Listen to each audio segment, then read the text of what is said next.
Welcome to our results presentation. It's going to be quick and we'll have question time after the presentation. We're excited to announce a good set of results today.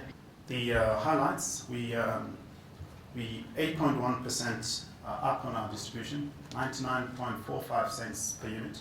We gave a guidance in the reporting year of 97 to 99 cents, so we're above our forecast range, and that's also above the market consensus. Our assets have grown by 44% from 5.3 billion to about 7.6 billion in the reporting year. Net profit income is also up, 37.2%, largely because of the acquisitions that we've made and transfers we took over together with the Ascension acquisitions and the Manco acquisition. Our occupancy has come down to 97.6, but it's still one of the highest in the industry. We'll talk about this slightly later.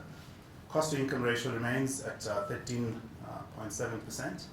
The gearing has gone up because of the acquisitions that we made and paid for in the current year to 38%. We grew by 2.3 billion without even coming to market for it. The cost of debt has come down to about 7.9%, which is about 50 bps from 8.4%. Some of the key highlights. 2.3 billion, I mentioned this point, in asset growth without any equity raise in the market. Again, this was because of the strategies we embarked on the prior year, where we went to the market, created headroom. It was dilutive at the time, but it was an important strategic move that we made. And in the last year, we haven't raised any equity, and we achieved that asset growth. Stable distribution growth, despite volatile market conditions. Government tenants continue to meet obligations, contrary to the market noise. I think it's the fourth year we're talking about this now. A lot of noise in the market of government being a bad payer. We are naturally selective on the kind of government that we relate with. We've always said national government, because that's where you don't have issues. We've always said at provincial level, we'll pick up provincial governments that don't have any issues. Also, we tend to do business with people that we understand better, that we have better relationships with. We don't have any bad debt with government, don't have deferred payments, don't have anything like that. So we've seen that working well for us. I think we've said this before we listed. When we listed, we said these are good tenants. If you have a good relationship, you need patience to deal with them.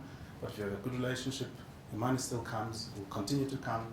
It's the most stable tenant, it's a sovereign tenant. The reporting year, some of the highlights. 32% acquisition of Ascension properties and full control of the Manco.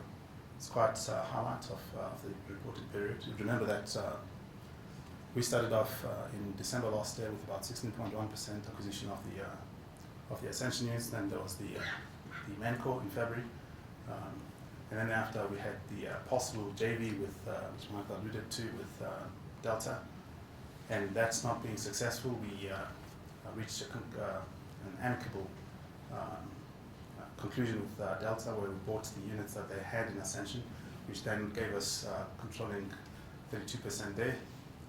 The distribution growth, we spoke about this, above market consensus and above forecast. We've had, this is a quite important one, we've had a successful integration of the Ascension Manco.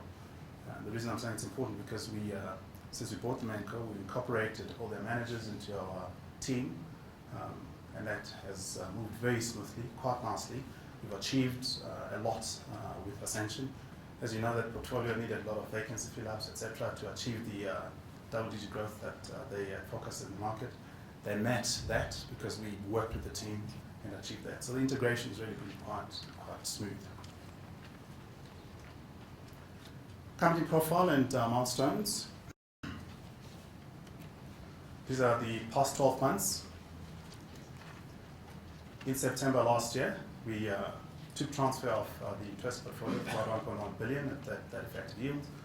We thereafter, the structure of it was such that 300 million rand was paid for by the units that were that were issued to Interesa, and that increased our BE ownership because Interesa being a BE company. In February this year, in the reported period, we acquired strategic investment of the Ascension Manco, as you guys are aware.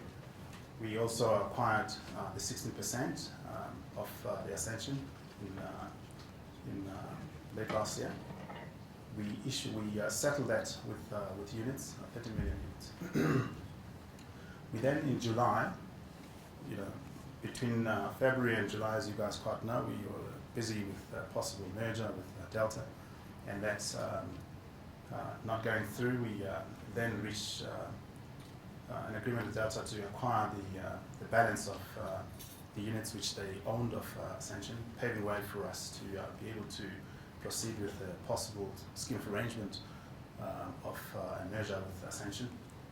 So that was settled with units and cash, and increased our shareholding 32% of Ascension. We, in the reporting period also, which is quite important, completed Hemingway's expansion and tenant mix optimization program. You'd recall that we had Edgars in the center that doubled space from about 3,200 to about 6,500. We also, in that tenant mix optimization, the Jet also increased space, doubled space in the mall. We also had a few tenants that came in, but we had to move out a lot of other tenants, smaller tenants, to create the space for Edgars with a lower paying rental, so it was dilutive. But we were able to absorb that in the reporting period and still achieve our strategic objective and distribution growth. So there's a lot that's happened there. We fitted a gym as well on 2,500 square meters. We've introduced go-karts, dodging cars in the entertainment offering. We also, I think Foschini Group also expanded a bit, and they introduced G-Star into their mix. We couldn't accommodate the Fabiani to that mix. We'll talk about this later, but some of the highlights that happened there. We also commenced with Blue Street redevelopment in the reporting period, and I think post year end we've completed construction of the bridge, joining the east and the west wing, etc. So, these were important strategic projects in strengthening that tenant mix and gearing those assets for exceptional returns in the future. Major beneficial shareholders: the Government Employees Pension Fund, Stanley, myself, Coronation, Sandam, Dreamfur, which is the ex-Mtwesa portfolio, the Investec, Escom, Investment Solution, and MMI. The major fund holders: PIC, followed by Stanley, Coro, Investec, Sandam, Prudential, Catalyst, Escom Pension Fund, Miaho, 2%, and Old Mutual, that's 2%. Distribution growth history. We started off with 22.25, which was 3.5 months to August from May. We listed on the 17th of May to end of August financial year. So it was a 3.5 months distribution. But from there we grew at 12%, we grew at 7.6. We're seeing that growth ticking up quite nicely, and I think our fundamentals are good. We shouldn't see anything that detracts from that growth going forward. Financial overview. We mentioned the net property income growth in the reporting period, largely because of the new assets that we took for the Mtwesa portfolio, together with the Ascension, Menco, together with the Ascension units in the reporting period. And we've got the Ascension income there. The number of units increased during the period as well, from 348 to 380. I'll deal with this later. But I think the important thing is the 99.45 cents distribution. So let's deal with it now. So the rental income growth was boosted by about 139 million and 58 million from Sunny Park. 139 from Mtwesa. This is gross income, it's not net income. The increased finance costs of 1.4 billion. Remember, we've taken 2.3 billion rand growth in asset base. We've issued some units, and then we funded the balance, and that's the additional funding that we had in the reporting period. Hence the increase from 25% of gearing to 38%. Operational costs remaining at 13.7%. New income stream from the investments of Ascension listed units and the Menco during that period, and the new units that we issued. Reporting period. Borrowings. We mentioned this, or that we increased that from the 25% to 38% of secured borrowings. The total facility is 3.1 billion. The average rate, I mentioned this, that dropped by 50 basis points. We mentioned gearing. The debt, the fixed debt is about 76%. Our policy is to fix a minimum of 75% portfolio, so we're about 76% fixed at the moment. Average term of debt, 2.3 years. Does look light. We do have about 600 million that is being negotiated on a long-term basis, which was a temporary arrangement with RMB on 6 months, but it's now being rolled over to a longer dated debt period. Interest cover of 3.2. Assets under management, we've mentioned the growth, the 44% growth of from 5.3 to 7.6 in the reporting period. And that's a breakup of it. So the underlying property is about 6.8 billion. The listed securities, which is Ascension, 32.1% holding, is the value. 597 is the closing period. The rights to manage Ascension at 149. You'd recall that we bought that asset at 150 million rand. Interest-bearing borrowings, again, NAV, which is quite interesting here, of 4.6 billion, giving us NAV per linked unit of 12 rand. At the closing period, I think at the end, the share price was about 10.97, so that represented a discount to our NAV of 9.6%. Investment property makes up 90% of the assets. Listed securities making up 7.9%, and the right to manage, which is the Ascension Mainco, making up 1.9%. Debt expiry profile. Facilities are utilized 2015 21%, and available facility 20.5%. These figures are based on those totals, so quite straightforward. So next year, in 2016, 40 and 44 for unavailable facilities and so on. Interest rate hedges. We have caps and swaps and fixed debt. So the average interest rate on our caps is, which is the floating at the moment, of about 6%. Our cap is sitting at 7.23%. The average term is 1.5 years. The swaps are fixed at 7.3% on a term of about 3.8 years, and the fixed debt portion at 9%. That's the historic fixed debt, with the remaining of 1.7. Yeah, that's the total value of the fixed debt. Property portfolio. We have 19 properties, as you know, very easy to manage, very easy to understand. We've owned them for a while. We've got the new properties that's come through now. We've managed them for a full year. So we're quite comfortable with the properties that we have. Good quality properties, fewer properties, dominant given their size.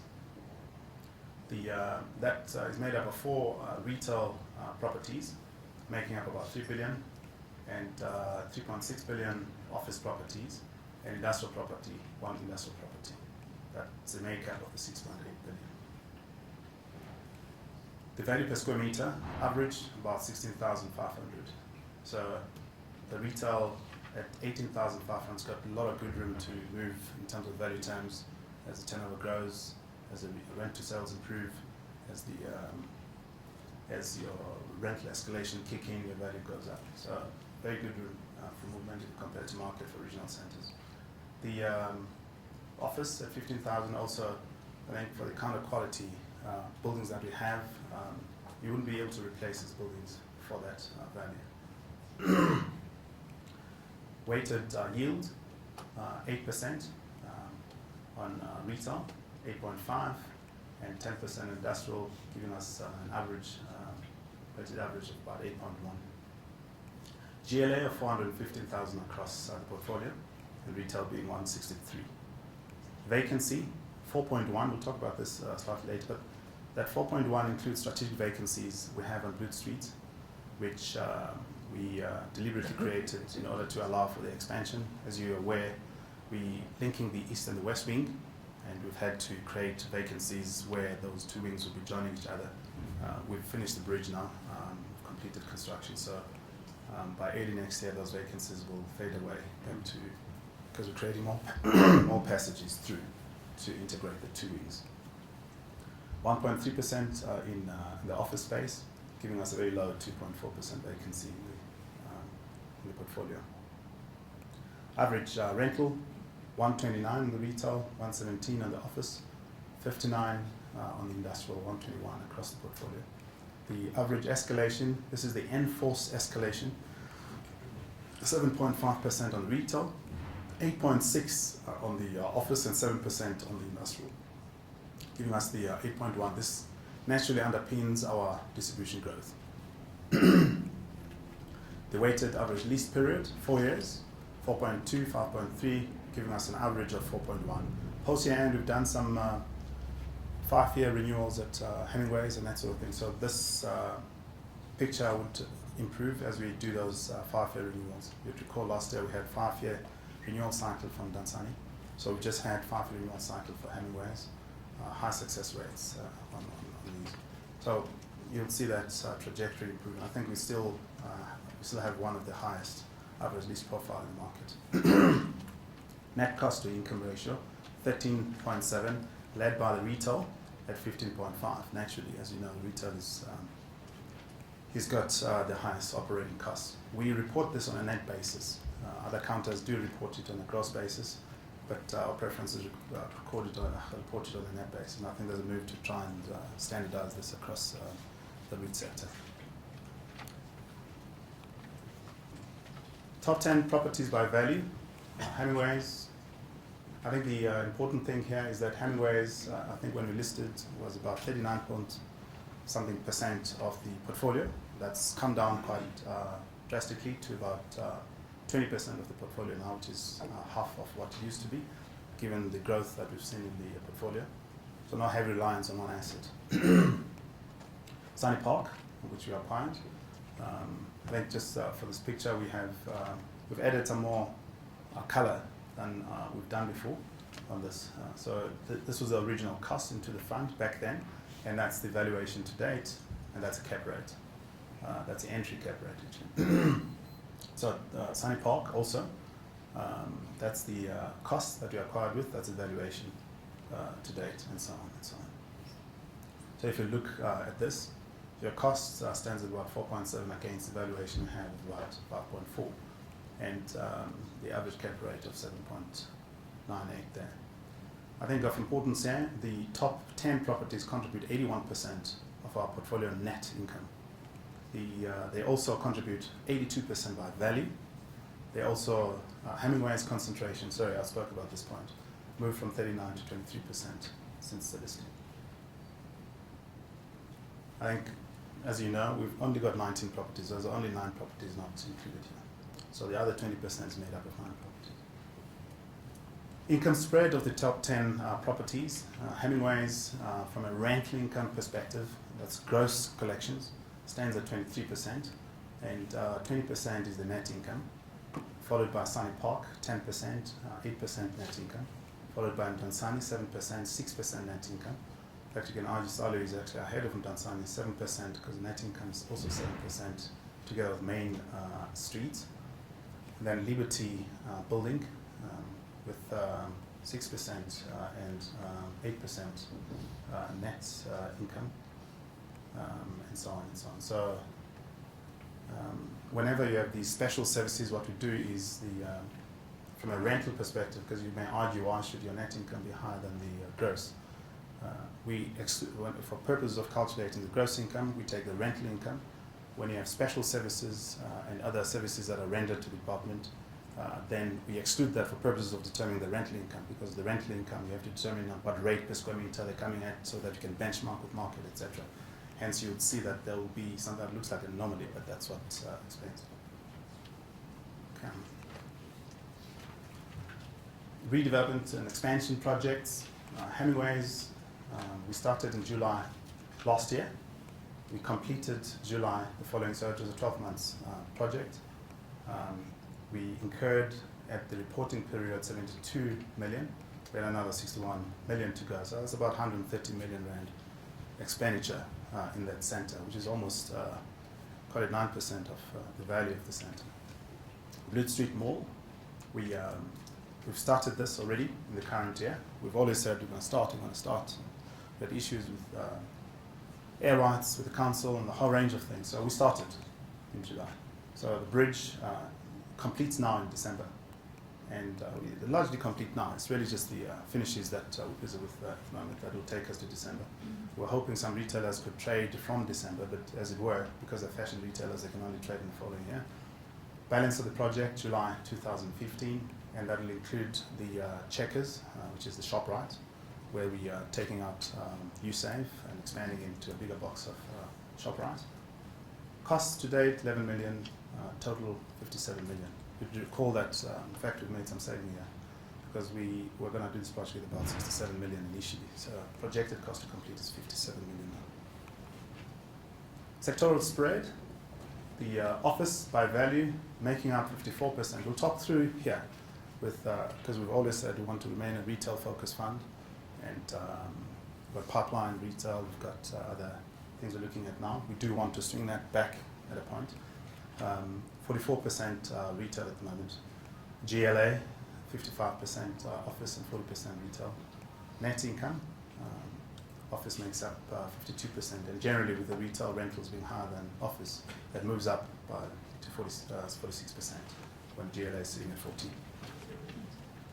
Geographic spread, I think when we listed again back in time, we had mostly Eastern Cape retail and Gauteng office concentration. We've seen that grow with the acquisitions we've made. So we've still got the Eastern Cape. We've got KZN. We now have also Northwest and Gauteng and Northwest. So by value, 58%. 58% is still Gauteng by value, and 36% Eastern Cape. And by GLA, 59% Gauteng, 60% is Gauteng by GLA. And the Eastern Cape, given Hemingway's and Sunday, is 31%, with the other provinces following through. That picture will change if the intended scheme of arrangement with the sanction goes ahead. We'd be introducing a lot of Western Cape and other provinces into the space. Leasing activity in the reporting period. So we had on the retail 164,000 square meters. With some adjustments, we have 163,000 square meters, 900, call it round off 164,000. Vacancy of 5,700. We'll end up with a vacancy slightly higher of 6,600. I mentioned the Blood Street strategic vacancies that we're keeping there. So we're reporting on a gross basis, but if we exclude Blood Street, we're looking at about 3.7% if we take that strategic vacancy factor there. Lease expiries, we've had 5-year renewal cycles that came up, so we've had good progress on that. 13,500 square meters and some leases that were terminated in the period, and we've had renewals of 11,300 square meters and new lettings of 3,200. That left us with that vacancy, which is at 4.1%, and in reality of 3.7%. So office, 182,000 in the reporting period, with Intwesa acquisitions of 67,000 square meters and some GLA adjustments. We landed up with 251,000 square meters of square meter. I think we did mention that the 730 was an area which was under the building in Upper Square, which used to be old BMW dealership in the heydays of Braamfontein. It wasn't in the GLA because it's open area, So we had Europcar that has taken that space. So while we had, I think, some vacancy that came out because of the COJ, you recall in our last reporting period that we had COJ consulting arm that didn't, that came to, the period when COJ came to an end. While we had that coming up in the portfolio of commercial, we also had this addition to that, which was taken up by Europcar, which was quite pleasing for Other Square. The vacancy was 831. We had some lease expiries that came up in that period, and those lease expiries were largely the Jabundlovu building in KZN, Department of Economic Development, on about 8,000 square meters. We have reached, we have renewed that lease, 5 years on 7% escalations. We also have Department of Land Affairs. Economic Development always wanted to take the Land Affairs space because they're on 2,000 square meters. So we have renewed the Land Affairs lease on a 2-year basis. And the reason why we've done that is because we want to create the space for economic development to move into that space, because they want to expand in the building, and ideally you want the guys to expand in the building. And then we had, other than that, some few leases that we've had at 28 Harrison Street. So we've had renewals of about 15,400 and some new lettings of that, and that gave us a balance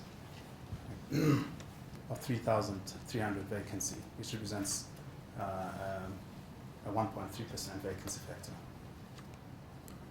From a total GLA perspective, we have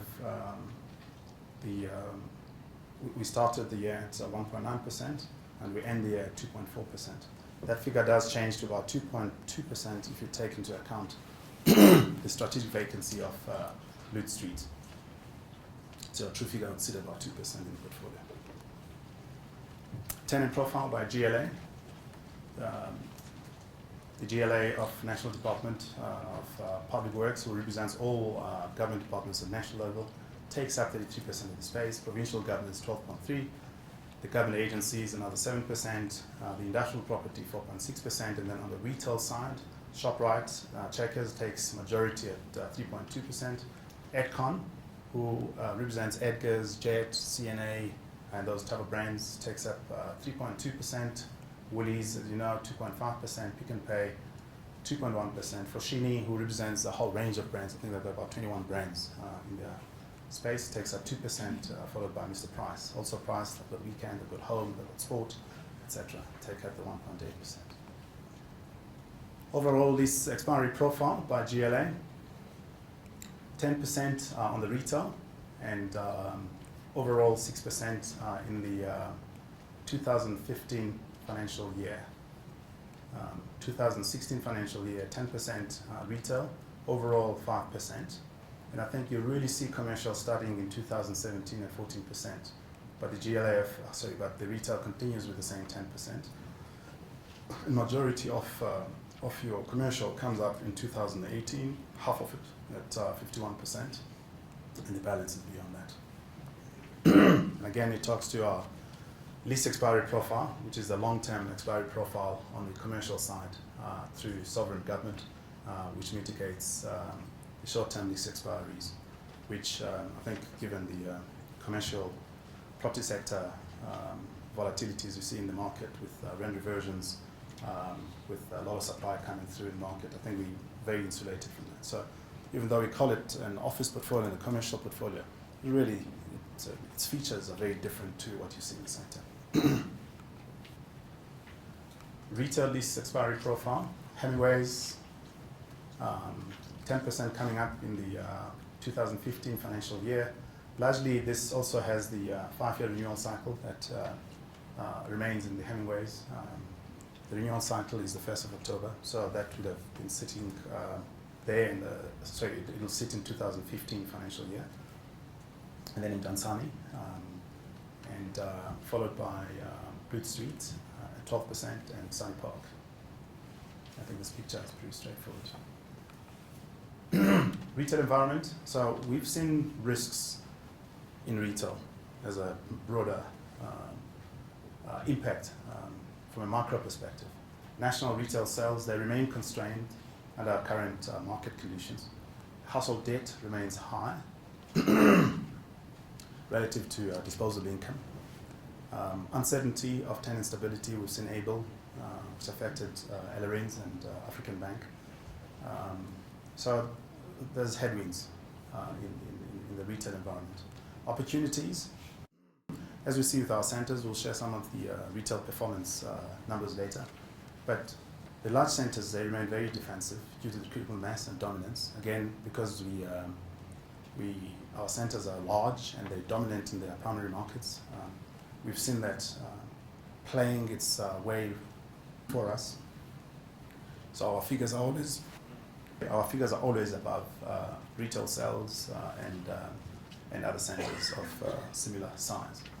Defensive income streams backed by a diversified national tenant profile. As you know, we boast one of the highest national tenant profiles in our retail centers, around 80%, which bodes very well with when the tough times comes and when we have headwinds in the sector.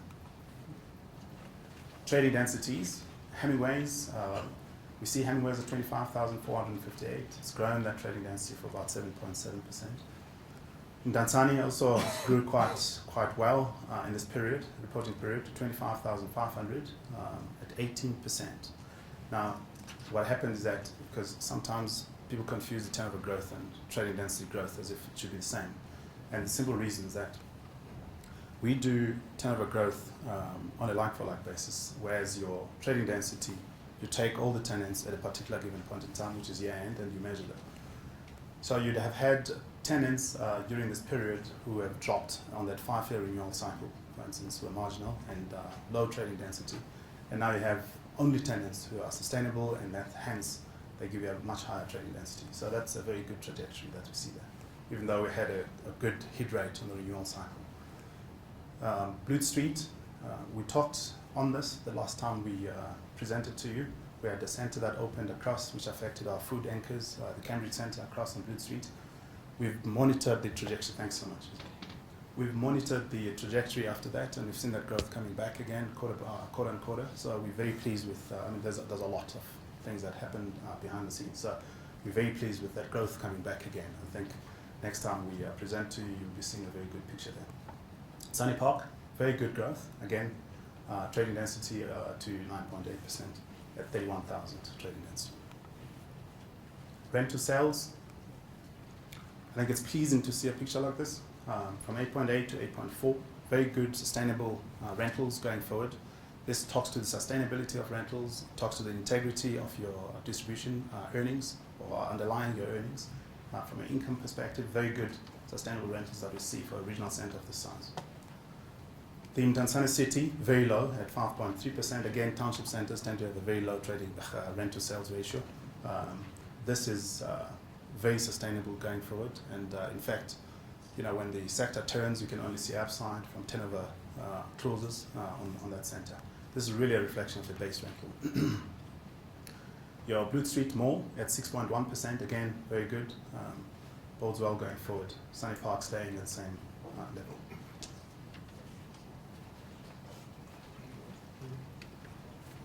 We make the point that these shopping centres are looking more affordable from a rent to sales perspective. Very stable tenant performance. We've seen very good growth. We'll talk about that soon. The portfolio rent to sales continues to reflect sustainability of the rentals at their respective escalation rates. Because you've got that escalation rate kicking off, what you don't want to run too much is the rent running ahead of your turnover growth, because that's when you start having unsustainable rentals in the space. Turnover growth. Hemingway's 8.8%, which is very good, and Dansani at 7.1%, pretty much the same growth it achieved last year. Blood Street, we mentioned this, the impact on the food. And the food there, is large boxes, so they do affect your average for the whole centre. So that dropped to 3.9%. Sunny Park at 4.6%. Again, Sunny Park affected by Woolworths. We had some food in Woolworths at Sunny Park that closed down because it wasn't sustainable in that market. Hence, it affected your turnover growth. However, I think we make the point that with improved sales growth relative to national benchmark, I think if you look at retail sales, they're nowhere compared to this, with the exception of Bridge Street. Spend per head, I think this is very commendable. It just tells you the kind of profile of a customer that visits the mall. At 159 Rand average spend per head. And I think if you compare it to other counters in the sector, this is on the upper side. And we've seen that. If we compare categories within the centre, you'll see that we've seen that the categories that trade much higher are the categories of, funny enough, discretionary spend, where it's a reflection of the profile of the customer, that they're actually spending money on cameras and computers and a whole range of things.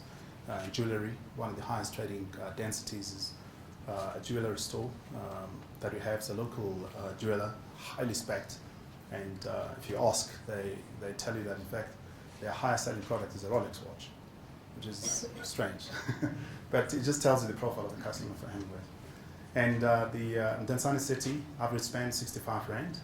And Bridge Street, because we don't have the foot counters, given the bus and the taxi rank under the centre, we think it'll distort the numbers, because I think we get 1 out of 10 people that walk the centre. So your average spend would be very low. So it wouldn't be a true reflection. You wouldn't benchmark it against anything. So we don't have foot counters there.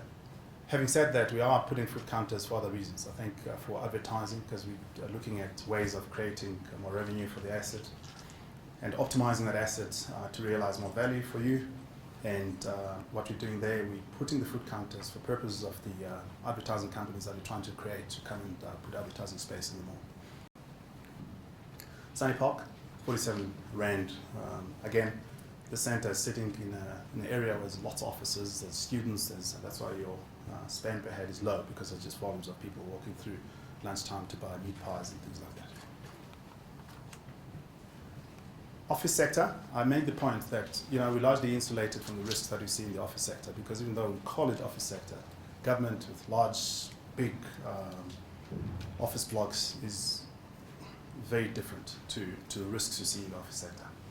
However, what's the headwinds there? We've seen an increase in business failures, liquidations, in the corporate environment, pressure on rentals and growing vacancies due to increase in supply. I think nodes like Sandton are very classic examples. Competitive market resulting in high tenant churn. I think when the lease comes up in some of these properties in the office space, you're not assured that that tenant is going to renew. And I think that's really the prevalent headwinds on the office sector. Opportunities, acquiring non-core assets from vendors at discounted values, particularly if you have a tenant, you could pick up buildings at discounted values in the market, more particularly in oversupplied areas like Sandton, etc. So there's value there. Redevelopment of tired stock, where you can upgrade the buildings from A to P grades at competitive rates, if you can achieve that. We've seen residential conversions in some nodes and at attractive yields that people have done. These are sector issues. Government space. As you know, there's been that Treasury directive on new leases, 5.5% and 3-year escalations. We made the point that this only applies to people who've been sitting on month to month, don't have the right credentials to deal with government, nor do they have the relationships, nor do they have the patience to deal with government, and that's where they'll end up. High risk viewed by the banks on government-led properties because of this, and because of lack of proper relationships with government, etc., etc. Opportunities for us, strong tenant retention, had no tenant failures in government, and the record of payments. We've said this for the last 4 years. Very good payment by the government. Scale and dominance in the sector, for us, does reduce that risk, that perceived risk. And I think we're seeing a lot of banks not willing to roll out facilities for private players in that space. And that presents opportunities for us, because we've got scale with government, we've got dominance, and we're able to have these relationships where we just don't have issues, and we're able to renew our leases, we get paid in advance or on time, and really we've got that kind of advantage to anyone else. Sovereign income benefit during tough economic times. Government has no cycles. You get your money, even in tough cycles, they continue to expand, they continue to employ people, space must grow, we're there, and that's an opportunity for us. Rebosis, limited exposure again, Rebosis context, limited exposure to short-term leases. Certain government tenants have no history of default. I put the word certain there because I don't want this to appear as if there's no government that doesn't have default issue. I think some local authorities at a very remote level, they do have these issues. But what we find generally is the bigger municipalities and some provincial governments, generally, if you're not paid, there's always an issue.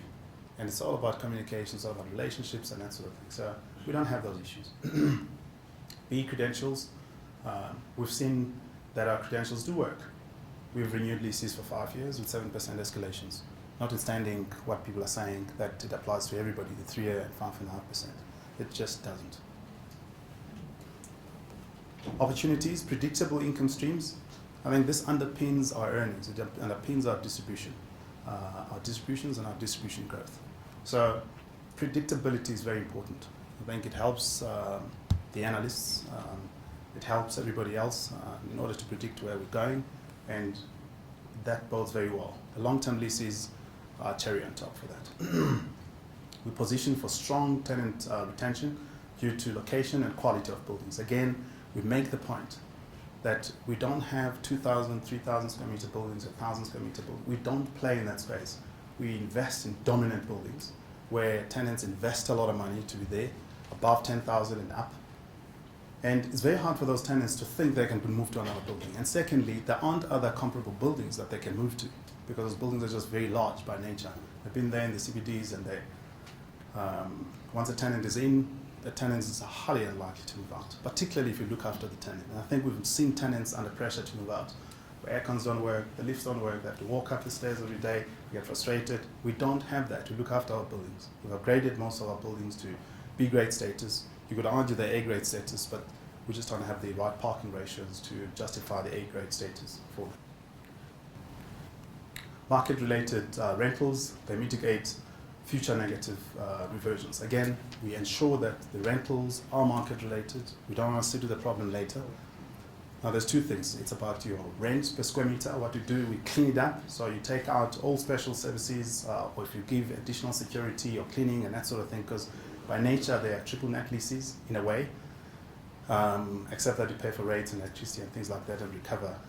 The rates you can't recover, but you recover the other things. But they're semi-triple net. That's why we keep saying that. So, we mitigate it from that. So we ensure that the rental is correct. Because invariably, if the rental is not correct, there must be something underlying it. Why is it higher than market?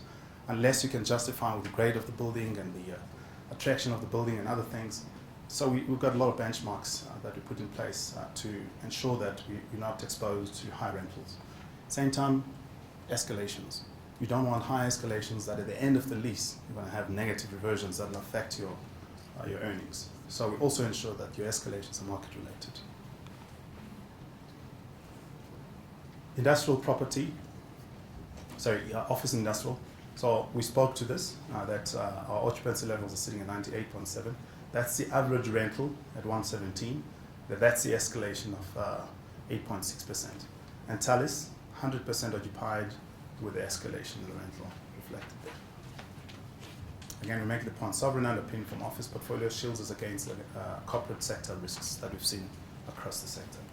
Stable industrial tenant under triple net lease expiring 5 years on from now.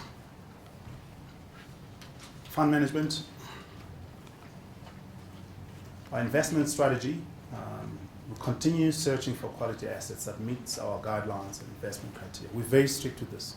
We do not buy for the sake of growth. We don't do that. And I think we neither do have any incentive of doing that. And I think it's something quite important. And this is where you see the alignment, shareholder alignment with management alignment, because we don't want to be exposed to that. As management with equity in the fund, we have risk attached to this, similarly with shareholders. So you've seen the quality assets we've brought on board. We will not buy anything for the sake of growth. So, good long-term lease properties that we've acquired over the reporting period as well. And we've been involved in the Ascension portfolio, We've filled up those vacancies, good lease profiles that have come out there, and we've had some 10-year leases under the sanctioned portfolio, etc., etc. So we've turned those, we've done massive upgrades, and I think when the time comes, we'll be reflecting that portfolio quite nicely into our portfolio. Medium to long-term focus on retail concentration. So this is quite important because when you're listed, we always said we want to be retail focused. So at the moment, we found good quality opportunities. Unfortunately, they were in the office space. We had to acquire those assets.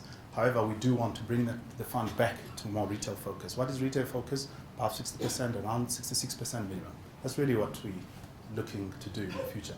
We do have first right of refusal to the billion pipeline. They opened the centre Forest Hill recently. We've monitored the trading densities above their market research feasibilities. They're above first year trading densities of similar centres. We've watched the growth. Turnover growth is looking very good. Yeah, month on month, and so that's boding very well, and well-designed centre. So we are looking forward to those kind of opportunities. Again, talk to the quality of the underlying of we'll continue to consider yield-enhancing acquisitions, this has resulted in short-term office concentration, but we'll continue to look for that. Prospects going forward. We start with the sector downside risks. I mean, we've spoken to some of this. Tenants facing high occupancy costs, flat and negative reversions on renewals of leases, both retail and commercial. I think tenants are under pressure. Implementation of the directive on our office space of that DBW, which we've spoken to, which largely affects everybody else. But if you've got the right credentials and the right relationships, you're not in that space. From a Rebosis perspective, impact of rising interest rates on our unhedged portion of the debt, and I think we've spoken to analysts and everybody else. There's also the gap between our cost of funding on our hedge, on our caps, between the caps and where we are currently. So that remains an issue, but I think we're in for some stable space for a while now. The headwinds for mums and pop stores and furniture retailers, I think they'll continue. Mums and pops will continue to be under pressure especially when the economy is not doing well. We've seen furniture retailers like Able taking a lot of strain. Increased challenges on negotiating higher rentals on renewals and new leases. We've seen that more particularly in the retail space. Having said that, we have achieved positive reversions on our renewals, but that continues to be an issue. Luckily we're going to 5-year cycles where it's national tenants who are trading well in our centres, but we make the point because it does remain an issue. Upside potential sector, more affordable acquisitions should increase on the back of rising interest rates, and I think private players having capitalized on low interest rates, those opportunities might come down the line if the rates do go up. And for us, it represents opportunity, particularly if they come at good yields. Redevelopment opportunities in dominant retail centres due to improved tenant demand. We've done that. We've optimized our centres, and I think you've seen that in the sector happening. From a Rebosis perspective, we've had good tenant performance underpinned by a resilient property portfolio.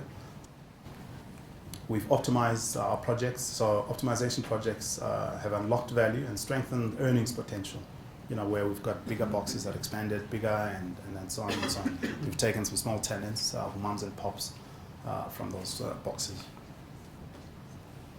Continuing with the prospects, portfolio fundamentals, they remain very strong. I mean, this is a point we make with all I've been saying here, notwithstanding the tough medium-term economic cycle. Fund has positioned itself for solid future growth through the tenant mix optimizations that we've done. Improve scale and liquidity from possible ascension scheme of arrangement. That's also quite important. So that should it'll move us to about 12 billion value for our assets, with about 6 billion potential market cap. In fact, to about 7 billion market cap potential. Despite a slight uptick in vacancy, we continue to maintain one of the highest occupancy rates in the sector. We give a guidance for the current year, 2015, 105.5 to 107.5. Ladies and gentlemen, thank you for listening to me, and I'm open for questions. Thank you.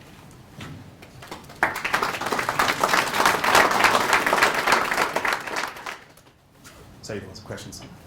Cisse, could you give a comment in terms of conversion from offices into residential? Some of your peers seem to be quite busy in this sector of the market. Presumably there would be potential for yield enhancement on this scenario. What are the risks and rewards in terms of this conversion? Would it be part of a diversification of your portfolio in the future? Should you believe that there is potential in terms of this particular area? Thanks for the question. So I think we highlight this as potential opportunity in the sector. And we've seen, as you say, our peers doing it. For us, for now, it's not our intention. It's not something that we intend doing. We do see that it does have an opportunity, but we're not specialists in residential. Residential does have its own, I mean, you might get a good yield on the conversion, but downstream, you still have to deal with small tenants, and the default profile looks very different to anything else that we have. But they do represent opportunities, particularly student accommodation, et cetera, where they have to stay in the residencies, and parents will do anything to pay those rentals to keep their kids at school. So there's quite a lot of opportunities in those sectors. It's not something short-term we're looking at. And one other, if I might just looking at the macro group in terms of your retail tenant profile, any comments there? So from our nationals, I think we've got a high concentration of nationals in our centres, which obviously naturally mitigates us from tenant default. And I think the only national tenant that perhaps has come, well, that has default issues currently is Able with African Bank and Ellerins.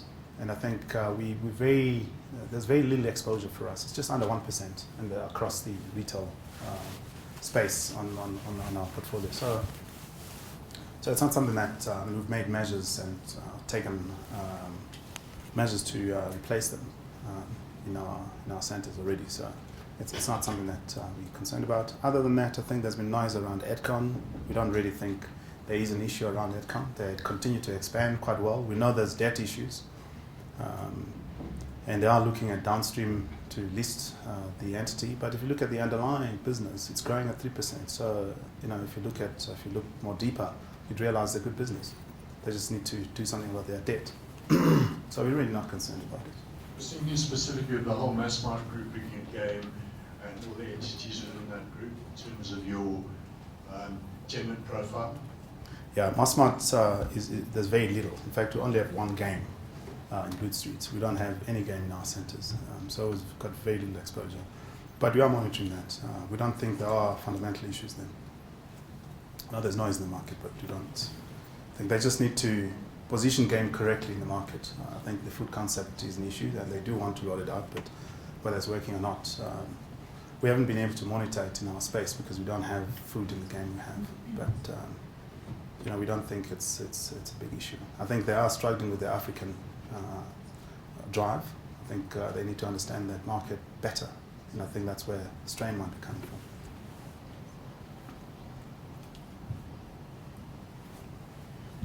I see, sir. Good results. Thanks. Just wanted to know any plans to enter the debt capital markets and some commentary on your exposure to the major banks in terms of your debt expiry profile, etc. That's the first question. Thanks. All right. So we've always said, we didn't want to just go for the sake of going to capital markets. So size is very important in capital markets, and that underpins a rating. The guys just look at size. So I think we on the throes of the right scale now for us to access those markets. So we are looking at accessing those markets next year. Gary, you can comment further, but we are looking at accessing capital markets next year. Our exposure currently is between RMB and Nedbank, and yes, we are looking at diversifying including possibly ourselves, Sanlam, and others. I think it's a competitive market, and if the guys come at good margins. I think it's all a margin game. We would want to diversify our lenders. And next question, just some commentary on these exclusivity clauses that have historically been in all these leases. We've seen a lot of publicity over the last 9 months. Gate, macro, pay, gain, etc. Some commentary on your exposure Yes. to that kind of sector and those kinds of clauses. You know, in a roundabout way, it's actually a good thing for landlords. You know, because when you sit with an exclusivity clause, you let the tenants go fight it out, and once the Competitions Authority has pronounced on it, then you have the ability to attract other people into your centre and expand your centre, hopefully, because groceries always come with a big, particularly if you're trading, densities are good and you've got good turnover growth within your groceries. So in a roundabout way, it's actually good for us. We don't have the exclusive clause. We've always rejected exclusive clauses in our leases. I know that Pick n Pay wants, they love exclusive clauses in their leases, but we don't. You know, we might have, and I did ask the team to review again our leases. We might have something that says within the shopping centre you can't have another grocer other than A, B, C. You know, but we'll let them find it out. It works for us.